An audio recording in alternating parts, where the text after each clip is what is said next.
எங்கெல்லாம் போதைப் பொருள் விற்கிறார்களோ அதையெல்லாம் கண்டறிந்து நடவடிக்கை எடுக்க வேண்டும் என்று தொடர்ந்து 3 ஆண்டு காலமாக இந்த அரசை வலியுறுத்தி வர்றேன். சட்டமன்றத்தில் இந்த போதைப் பொருள் கொடுத்து இந்த அரசுடைய கவனத்துக்கு கொண்டு வந்தோம்.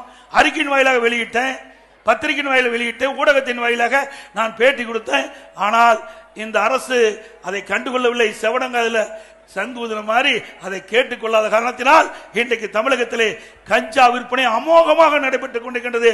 பல்வேறு வடிவத்தில் இன்றைக்கு போதைப் பொருள் நடமாட்டம் அதிகரித்து இன்றைக்கு மாணவர்கள், இளைஞர்கள், பொதுமக்கள் இந்த போதைக்கு அடிமையாகி இன்றைக்கு பல்வேறு குற்றச்செயல் ஈடுபடுகின்ற நிலை உருவாகியிருக்கிறது தமிழ்நாட்டில் என்பதை நேரத்தில் எண்ணி பார்க்க வேண்டும். நாகையில் திமுக பிரமுகர் அதில் பார்த்தா மெத்தாம்பெட்டமைன் அப்படின்னு ஒன்று, மெத்தாம்பெட்டமைன் அப்படின்னு ஒரு போதைப் பொருளை இது அதிகமா இதை பயன்படுத்தக்கூடிய சூழ்நிலை ஏற்பட்டு இதெல்லாம் அதிகமா போதை வருதுன்னு அதை பயன்படுத்துறாங்க. அதுக்கு திமுக பிரமுகர்கள் இன்றைக்கு விற்பனை செய்ததாக பல கோடி ரூபாய் மதிப்புள்ள இந்த போதைப் பொருள் கடத்தலிலே ஈடுபட்டிருப்பதாக இன்றைய தினம் பத்திரிகையில் வந்த செய்தி பல முறை இந்த அரசாங்கத்துடைய கவனத்திற்கு கொண்டு வரப்பட்டது.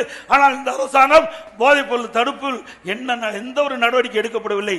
இந்த போதைப் பொருளால் தான் அங்கங்க கஞ்சா போதை ஆசாமிகள் திருட்டுல, கொலை செய்வதில், பாலியல் சீண்டல் போன்ற இந்த தவறான செயல் ஈடுபடுவதற்கு காரணம் இந்த போதைப் பொருள் பயன்படுத்துவதால் தான்.